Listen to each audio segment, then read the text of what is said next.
আজকে ছুটির দিন হওয়াতে আপনাদের ভাবি বলতেছে রান্না করার জন্য, তাই আজকে রান্নার জন্য বেছে নিলাম ডাঁটা এবং গরুর মাংস। আসলে ডাঁটা দিয়ে গরুর মাংস রান্না করার মজা আলাদা। এই রেসিপিটা আমরা প্রায় সময়ই খেয়ে থাকি, তো আজকে আপনাদের সামনে এই রেসিপিটা তুলে ধরলাম। আজকে বন্ধর দিন থাকায় তাই ভাবছি নিজে আজকে রান্নার আয়োজনটা করব। তাই আমরা এই ডাঁটাগুলো সংগ্রহ করেছি আমাদের নিজস্ব বাগান থেকে। আর এখানে আমরা আসলে কিছু ডাঁটা লাগানো আছে, যেগুলো দিয়ে আমরা সাধারণত সবজির চাহিদা মিটিয়ে থাকি।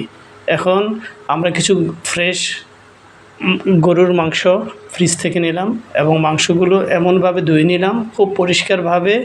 এখন এই মাংসগুলোর মাঝে আমরা লবণ, হলুদ, মরিচ সবগুলো আমরা মিশ্রণ করতে থাকব, কেননা ভালোভাবে যদি মিশ্রণটা হয় তাহলে রান্নার মজাই আলাদা হয়ে থাকে।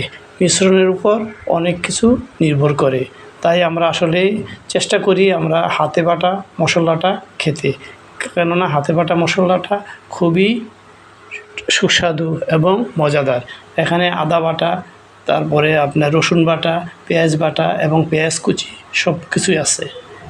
এগুলোকে আমরা খুব সুন্দরভাবে মিশিয়ে নেব মাংসের মাঝে। যতক্ষণ পর্যন্ত প্রয়োজন ততক্ষণ পর্যন্ত আমরা মিশিয়ে নেব। আসলে মশলা বেশি দিলেও যেমন তরকারি স্বাদ নষ্ট হয়, তেমনি কম দিলেও স্বাদ কম লাগে। এই জন্য পরিমাণ মতো মশলা দেওয়াই শ্রেয়। আমরা এখন হালকাভাবে একটু তেল দিয়ে দিলাম মাংসটাতে, যেন মশলাগুলো সুন্দরভাবে মিশ্রণ হয়।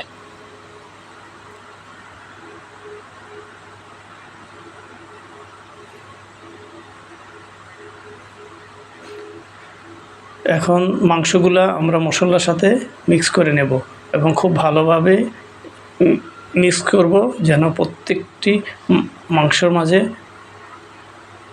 মশলাগুলা মিশে যায়।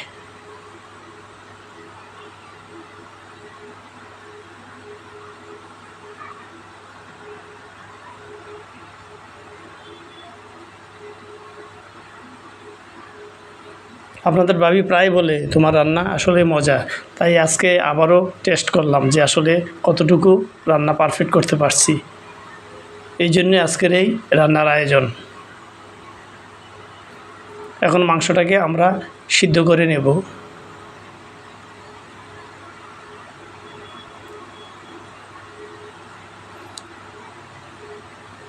মাংসটা অনেকটাই সিদ্ধ হয়ে আসছে। এই অবস্থায় বলতে পারেন মাংসটা আধা সিদ্ধ অবস্থায় আছে। ঠিক এই পরিস্থিতিতে আমরা ডাঁটাগুলা মাংসের মাঝে দিয়ে দেব। ডাঁটাগুলো একটু বড় বড় করে কাটা হয়েছে, কারণ ডাঁটাগুলো যখন সিদ্ধ হয় তখন একেবারেই নরম এবং মোলায়েম হয়ে যায়, তখন ডাঁটাগুলোকে আর খুঁজে পাওয়া যায় না। তাই একটু বড় সাইজ রাখা হয়েছে, যেন আমরা বুঝতে পারি যে ডাঁটা দিয়ে মাংসগুলো রান্না করা হয়েছে। এই জন্যই বড় সাইজ করা হয়েছে।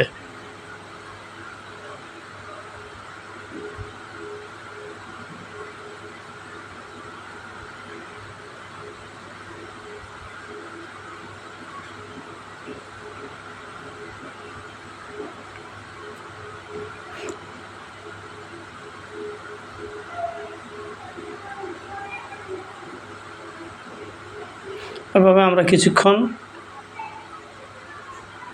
গ্যাসের উপরে গ্যাসটা একটু মিডিয়াম সাইজ রেখে রান্না করতে থাকব। আমাদের রান্না কমপ্লিট, আসলে খাওয়ার উপযোগী হয়ে গেছে। দেখুন আসলে খেতে অনেকটাই সুস্বাদু। আপনারাও দেখতে পারেন রেসিপিটি। ধন্যবাদ দেখার জন্য।